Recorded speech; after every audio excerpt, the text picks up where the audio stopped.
if there is something else than shape and spectral values, and you could move on to the next set. I hope I can answer that with this type of approach. So, contrast analysis. We saw yesterday, some of you maybe were present at the Carlos Volotao. He was one of the presenters. He also stressed the meaning of contrast in the image. And it cannot be overstressed, the contrast in imagery. They are very special, especially in the visual interpretation. So the role in automatic analysis is very limited, or maybe not existent. But if you have a visual interpreter, contrast is one of the most important aspects.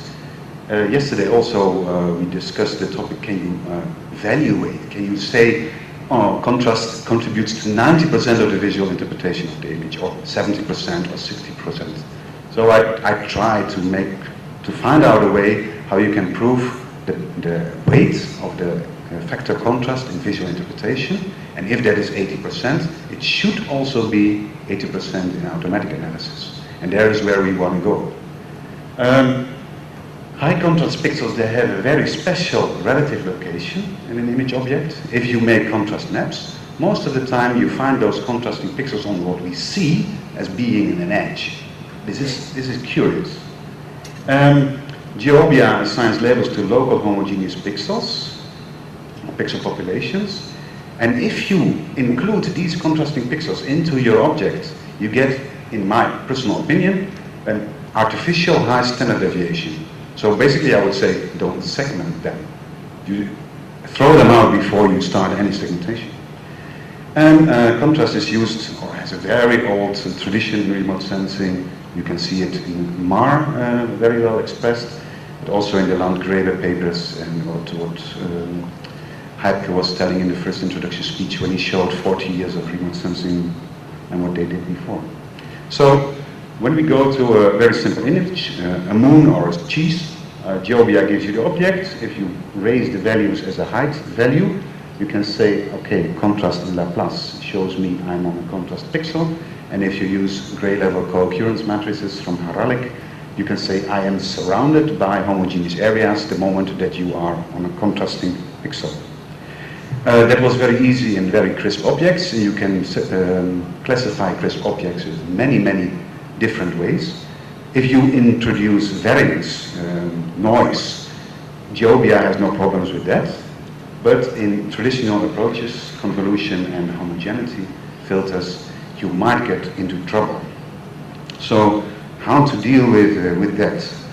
The most important one of this is the yellow box. The rest you can also read very well in the paper. What we see here is a formula on the top, which is for contrast in Haralick, and we use that extensive, and then we jumped to contrast that is used in the Econition environment, but you can program that for any other software. What is important is you have an object V, and you have a weighted value of its neighbors as a difference. So if you imagine a chessboard, you have 3 by 3. The center is a white pixel with a value 100. You are surrounded by 8 neighbors. The black ones are 0. So you have 4 white ones, 400, divided by 8, 50. And you subtract that. So if your D value is 1 on the chessboard, you get 100 minus 50. On the chessboard, it's very special that if you go to 5 by 5, you have 24 neighbors. So 12 of them are 100, 1200. You have 24 neighbors, so you divide 1200 by 24. You have, again, the half of it. So on a chessboard, expanding your D value does not change anything. And that is very important because images from satellites sometimes look like a chessboard, like in very special settlements, but most of the time they deviate from chessboards and their value starts to change. So what is nice of this is that we can experiment with a distance of 1 on the chessboard, 3 by 3, a distance of 10. Here it is a circular, so it is 10 squared times p. So it's less than 20 by 20, less than 400 pixels, 362, I think. And if you extend that value extremely to 50 or 150, what you actually get is a zonal definition. You don't get the edge, which you have in D1, but you get an area where a pixel is more, not by its spectral value, but what kind of neighborhood I am. And if you share a similar neighborhood, you come in a similar zone. So this image is the same as this image, only it is colored for the gray values 100 to 160, with a maximum value of 255 in this image. So you can use a contrast analysis.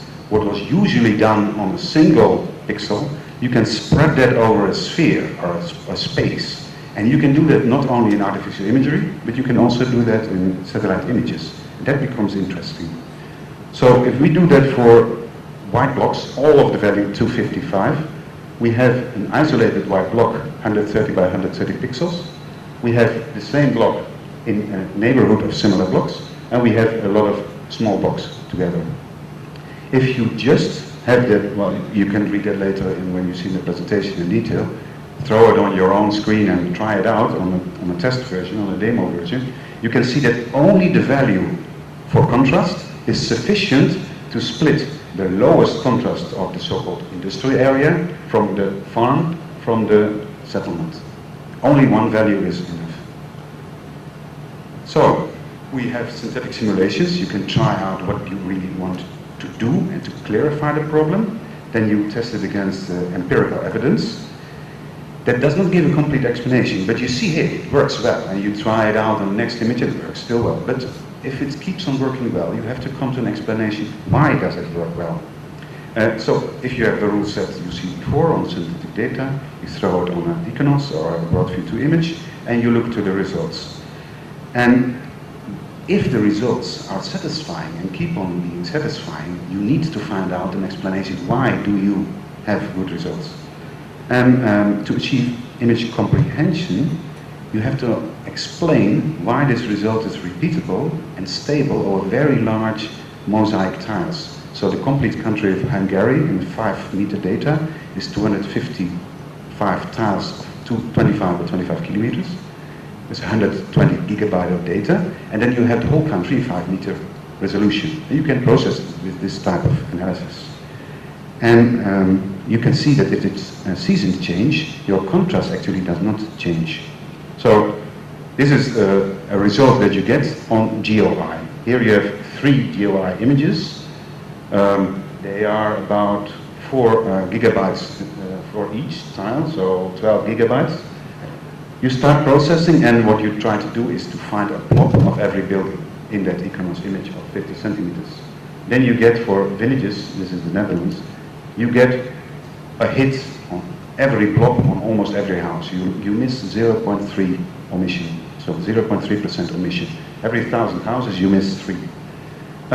We are not interested in the build-up structures. We use a cookie cutter from agricultural areas to see if that building is inside an agricultural parcel. And if it is, then you should not pay subsidy for that parcel. So that is actually what my job is in my organization, finding out which farm is not declaring quite well.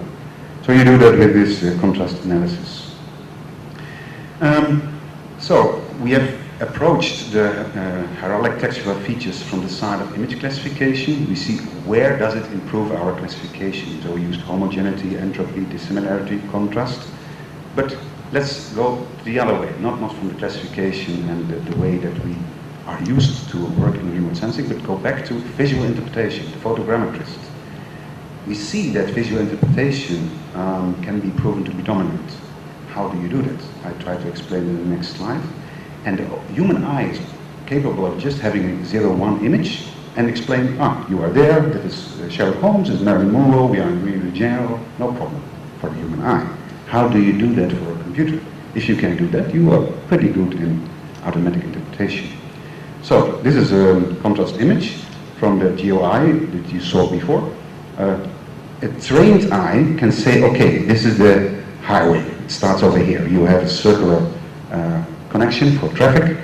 Here you have single houses. If you are well trained, you can even see the shadows of the trees on the grass. You see the big buildings here. So if you add the legend of the topographic map, you can say this element, the railway, the highway, township line, big buildings, you can all find them just by using a 0-1 image in the visual interpretation. If you can do that automatically, you are already very far. What you cannot do here is to find the water swimming pool. It's not there. The information does not exist. And finding the swimming pool in a multi-likelihood classification is just click water and you have a swimming pool. This is very easy, but you will not find it here. So I cannot say if you don't find a swimming pool, how much of percentage, how much weight is lost in the total information that you need for the topographic map. So we are very used to it. You can call this a wire diagram, and wire diagrams are very popular, and you even have them in Bafushka. I'm not sure how you express that. So even in Brazil, you have wire images of really nice objects. So you can consider this contrast image also a wire object. This is 5 meter for Hungary, where we have the whole country for Hungary. You can see that this is a railway, because in the middle you have this rangier area where a lot of trains are going and there are no bright corners. Here is the highway where you see the exits and entrances. But it's very difficult to see what is a channel, what is a road. So you don't have that information. But for the visual interpretation, you can do a lot. So I have 7 minutes left. So you can do your own test. You take an image, you do your cluster analysis or any type of classification. You do the same image, you extract the contrast from it and see what is the difference. So we do that here. We have an image, we have the contrast. We remove the contrast, make it everything 0. In detail it looks like this. So here's the contrast is removed, here's everything 0. This was the original image. You do your cluster analysis. And the difference is almost noise. So you remove the most important pixels contrast, you do the same thing, and you see the removed pixels have only no impact or very little impact on your classification, although they have a major impact on the way that you visually interpret the image. So you have to take care of those pixels. If you see them as noise and there is no change in the way you classify, you miss a lot of information that resides in imagery.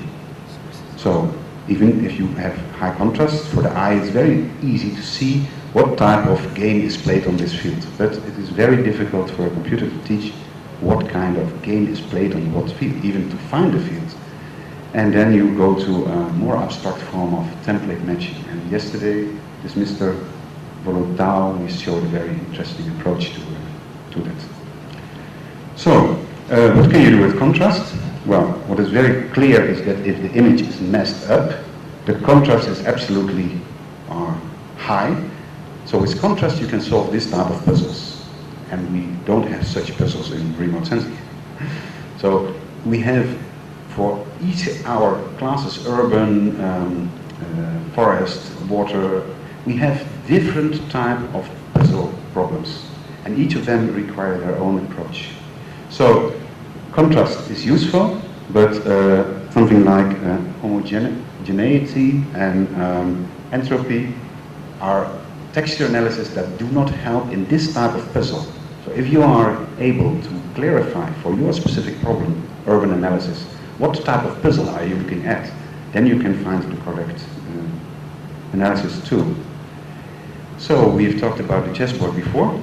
The chessboard and the zebra, which we saw in the first presentation from Thomas, the mean value and the standard deviation are equal on a piece of zebra and a piece of chessboard.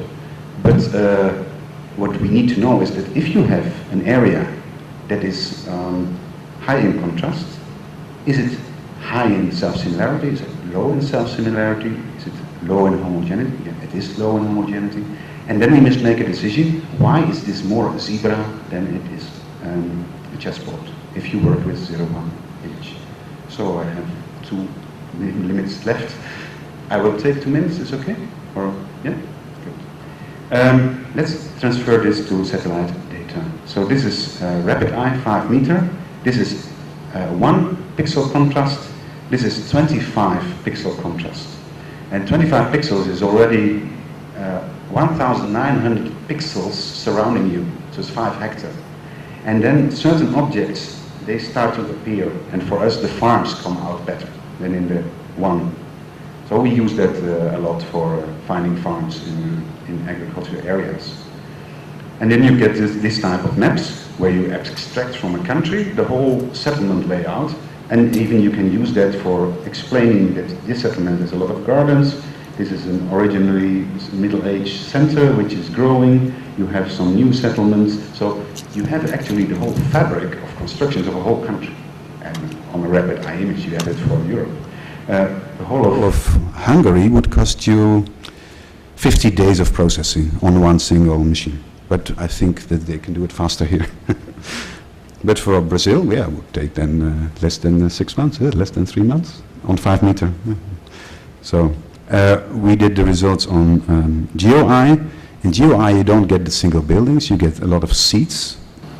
So we use the seats to define the buildable area. And if you confront that buildable area with the topographic map, you see this area is built new, and in the not so recent area, you already have the layout of the buildings, but these ones are missing. So what you use the remote sensing information for is to flag, to give a warning, something is changing here. And you do that with very few emission errors, 0.3. But the problem is you have a lot of commission errors in one image. So if you have 10 images, in 2 or 3 weeks' time, you can remove your commission errors. So everything that has a positive NVI value during 3 or 4 images will throw out your commission failures. And then this is what we really need, of my unit really needs, is the new building inside a registered parcel. So I hope so the contrast is crucial in the visual interpretation, and it is difficult to quantify. My idea would be to set up the experiment to quantify it, to see how many elements of the legend can be visually interpreted by only the contrast image, so 0 1 image. The contrast as a difference to neighbor, which is used in eco-emission, allows contrast analysis in very large neighborhoods. Be aware that you start on single pixel objects. So you don't have a segmentation first, you have a chessboard 1 or any other segmentation quadtree with absolute values that give you 1 pixel, and you search from 9, 20, 2,000, 5,000 neighbors around. You can try it at home. For artificial area detection, this difference to neighbor, both on 1 pixel distance and on 20 pixels distance, give you a stable and transferable result. And the ability to considerably reduce omission errors. This allows you to design a system which has a multi-stage approach. And there comes in the topic that was mentioned in the beginning, the huge amount of data that is available. So we have enormous amount of satellite data where you use a few scenes to produce a result, and the other scenes to throw out your commission failures. So they serve a certain scene. You don't need to classify them all. Just to test out your commission failures. And that is a multi-stage approach. Thanks for your attention. Merci.